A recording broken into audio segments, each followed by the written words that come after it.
At 2:45 a.m. on August 6, 1945, 3 B-29 Superfortresses of the 509th U.S. Army Air Force's Mixed Flight Group departed from Tinian, carrying the atomic bomb to Hiroshima. At this moment, a Japanese shipbuilding engineer named Yamaguchi Tsutomu just got into the blanket ready to sleep. 3 months of external work is finally completed. Tomorrow we'll embark on the journey home. He just didn't realize that he was about to be subjected to an atomic bombing that he had never heard of before, and what he couldn't have imagined even more was that this destructive new big bomb, as if it were targeting him specifically, had bombed him twice. The question then arises as to how lucky a person can be to survive 2 nuclear blasts. That said, at that time, nuclear peace in Japan is really expected. In order to deal with the Allied attack on the Japanese mainland, Operation Downfall, the Japanese proposed 100 million Jade plan really scared the Americans. The Allies predicted that the occupation of Japan will pay the price of millions of casualties. So, when the first atomic bomb was successfully tested on July 16, 1945, in Trinity, New Mexico, President Truman approved, almost immediately, the use of the atomic bomb to bomb Japan.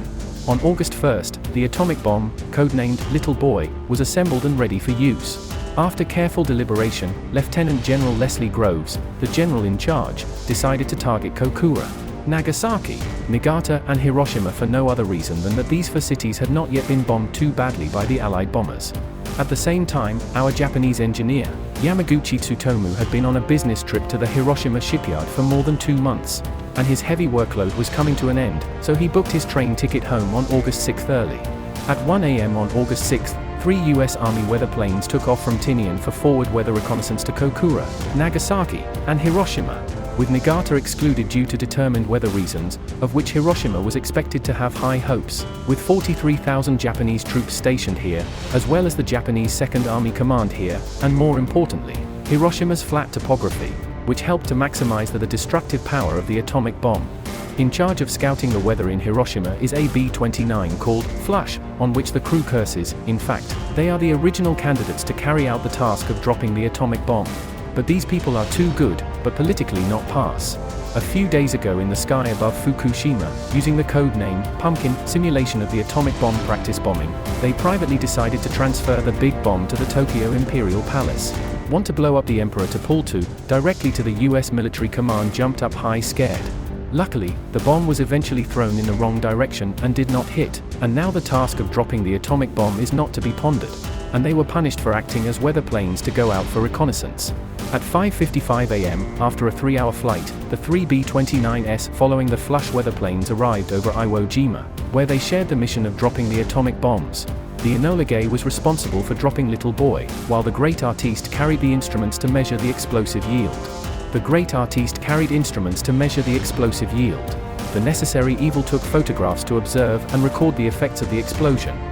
At 7:15 a.m., the Enola Gay's weapons systems officer inserted the red plugs into the bombs and the Little Boy went into standby. Colonel Paul Tibbets maneuvered the aircraft to 10,000 meters. Meanwhile, Yamaguchi's alarm clock goes off. It's a good day to be home. At 8:25, the Flush weather plane was the first to send a coded report to the Enola Gay. Cloud cover at all altitudes was less than 30%, recommending that bombing was preferred. Colonel Tibbets informed the crew that the forward target was set, Hiroshima.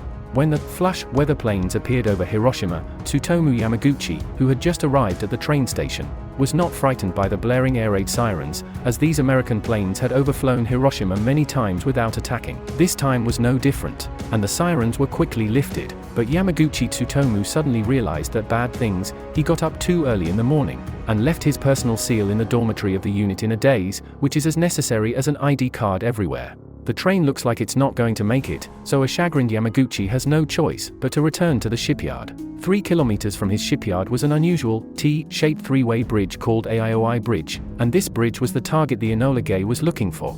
At 9:05 a.m., the Enola Gay arrived over Hiroshima at an altitude of 9,467 meters, an altitude completely beyond the reach of Japanese anti-aircraft guns. At 9:12 a.m., the bombardier, Major Thomas Farabee, prepared to drop the bomb, and the entire crew put on dark Polaroid glasses to prevent blindness from the blast flash. At 9:14 a.m., the Aioi bridge appeared in Major Farabee's field of vision. 58 seconds later, he shouted, "Drop," weighing 4.4 tons of Little Boy atomic bomb, then fell freely through the open hatch. As the bombs were dropped, the B-29 shot upward, and Colonel Tibbets immediately used the force to make a sharp 155-degree turn and leave at full speed. At the same time, the Grand Artist dropped its parachute-carrying instruments for measuring nuclear explosions and quickly turned away. At the moment, Yamaguchi was sitting in the car on the way back to his dormitory, and from a distance, he could see two small parachutes slowly descending, and the city was already waking up and bustling with people. The little boy was using a radar altimeter detonation system, and at 600 meters above the ground, the radar altimeter and barometric pressure sensor simultaneously detonated the internal fuses, pushing the two sections of uranium together at a speed of 300 meters per second, triggering a supercritical chain reaction within 0.15 microseconds. 43 seconds after falling through the air, at 8:16 a.m. and 2 seconds Hiroshima time, the first operational nuclear weapon in the history of mankind exploded. A second later, a fireball 300 meters in diameter, and with a temperature of 280,000 degrees Celsius instantly burned every living thing in the vicinity to ashes, and a shockwave traveling at Mach 1.3 per hour destroyed tens of thousands of buildings in the blink of an eye. Yamaguchi Tsutomu in the car only felt a flash of light before his eyes, and his eyes were instantly blinded, accompanied by a loud roar as he was lifted up by the searing wave of air, before falling heavily into the ditch next to him, shielding him from the first wave of the fatal shockwave. By the time he felt the pain, the upper half of Yamaguchi Tsutomu's body had suffered severe burns. His hair was burned out and he couldn't hear out of his ears. Taking shelter in a ditch, Yamaguchi Tsutomu was suddenly sucked up by the wind again, as if he had been caught in a tornado. When he awoke from his stupor, he was in a potato field. Fires were raging all around him, and 80,000 people were instantly killed in a matter of seconds. Sergeant George Caron, the tail gunner on the Enola Gay, witnessed the huge fireball and was dumbfounded to see the shockwave coming at his plane. And then a few seconds later another shockwave. He reported to Colonel Tibbets while taking the only photograph of the explosion scene. As if in hell, Tsutomu Yamaguchi staggered up and walked in a daze towards the shipyard, spent a restless night in a bomb shelter with a few surviving colleagues, and the next day, hearing that the train station was still in operation, walked towards it. Along the way, Tsutomu Yamaguchi was met with the sights of hell, the entire city reduced to crumbling ruins and littered with charred or dismembered corpses. When he boarded the train, he saw that the train was full of bruised and battered passengers just like him, and everyone was silent, looking at me and you with confused eyes. Yamaguchi Tsutomu, at this time, did not know that the second atomic bomb against him was ready and waiting for him at his destination, because his home was in Nagasaki. Hours after the nuclear leveling of Hiroshima, President Truman issued a statement announcing that an atomic bomb had just been used in the bombing and issued an ultimatum to Japan. On August 9, Soviet troops began an attack on Japanese forces in northeastern China. As Japan remained silent on the demand for unconditional surrender, preparations for the second atomic bomb, codenamed Fat Man, began immediately, and this time there were two targets left, Kokura and Nagasaki. At this time, Yamaguchi Tsutomu finally returned to his hometown of Nagasaki, when he told the hospital what happened to him. Everyone thought he was crazy. How can a bomb destroy a city? Everyone in the hospital suspected that his brain had been blown up to cause hallucinations. And so the next thing that happened was that everyone in the hospital got to join Yamaguchi in personally verifying that a nuclear explosion had the power to do that. Exactly the same mission as the bombing of Hiroshima. At 3 a.m. on August 9, two B-29 weather reconnaissance planes took off first to scout the target meteorological conditions, and one of them was responsible for scouting the Kokura, which was the same ship that had dropped the little boy last time, the Enola Gay. Following the reconnaissance planes was the Boxcar, which was responsible for dropping the Fat Man bomb, and the Great Artiste, which was responsible for dropping the measuring instruments, and the Big Stink, which was responsible for recording the data. The Big Stink was used to record the data. Unlike the mission 3 days ago, this operation did not go well. 2 hours after takeoff, one of the Boxdecker's backup fuel pumps failed, reducing the time in the air, although it could still fly. At the same time, the red warning light on the Fat Man suddenly began to flash, indicating that the fuses had been activated. The weapons systems officer panicked. What if it had blown them up on the way? He boldly double-checked, and found that the ground technicians had accidentally mismatched the circuit switches, and everyone on the plane breathed a sigh of relief. According to the plan, the three bombers were supposed to rendezvous over Yakushima, Japan, but after the Boxcar and the Great Artiste at 9:10 a.m., they couldn't get to the Big Stink. It turned out that the Big Stink was lost in the thick clouds and had no idea where it was. After 40 minutes in the same place, the Enola Gay sent a message that the weather over Ogura was good enough to drop bombs. The two bombers decided they could wait no longer and headed for Kokura at 9:50 a.m. However, when they arrived over Kokura, they realized that just a moment later, The clouds over Kokura had thickened, and at the same time, due to the US incendiary bombardment of the nearby city of Yawata, smoke rolled out and enveloped Kokura in black smoke for a moment. The two bombers flew back and forth 3 times. With the bombardier unable to find the target, and with only 45 minutes of fuel left, and radar showing Japanese fighters approaching in the distance, it was time to make a choice. And Major Charles Sweeney, the captain of the Boxcar, decided to take the Grand Artist with him on a diverted flight to Nagasaki. The city of Kokura survived the disaster, giving rise to the Japanese term, Kokura lucky, which was used to describe the luck of escaping a great misfortune.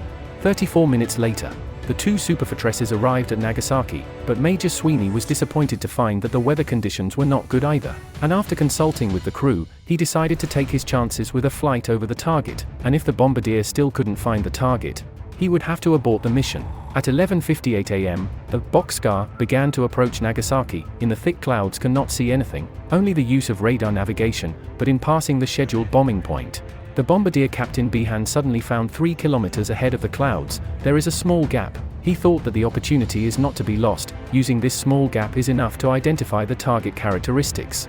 He thought the opportunity was too great to miss, and that the small gap would be enough to identify the target. The Boxcar immediately headed for the gap and dropped Fatty Nuke there as expected. Our Yamaguchi Tsutomu has been discharged from the hospital and is back in the office.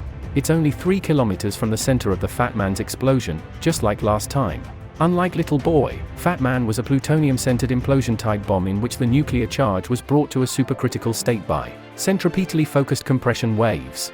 At 11:02 a.m., 43 seconds after falling, the Fat Man bomb exploded at a height of about 500 meters above a small valley in the city. The familiar bright light reappeared in front of Yamaguchi Tsutomu's eyes, followed by a shockwave that destroyed everything, and the sound of a huge explosion. The power of the Fat Man was several times that of the Little Boy, but the mountainous nature of Nagasaki reduced the power of the explosion, but 60% of the buildings were still destroyed, killing more than 40,000 people on the spot. Yamaguchi Tsutomu's luck wasn't the usual, though, and this time, because he was indoors, he was only shaken up and bruised a bit, but otherwise actually unharmed. A few days after the nuclear bombing in Nagasaki, the engineer who suffered a double dose of radiation showed symptoms such as hair loss and tooth loss, and his wounds were deteriorating, and from then on, he was completely deaf in his left ear and suffered from leukemia and cataracts, and was tortured by the disease for his whole life. But even so, this strange man was still strong enough to live until 2010, at the age of 94. When he was invited to give a speech at the United Nations, he once said, "I never want to experience a third atomic bombing again." I wonder if Yamaguchi was lucky or unlucky to have been hit by 2 nuclear bombs 3 days apart, both at the center of a nuclear explosion, and to have lived such a long life.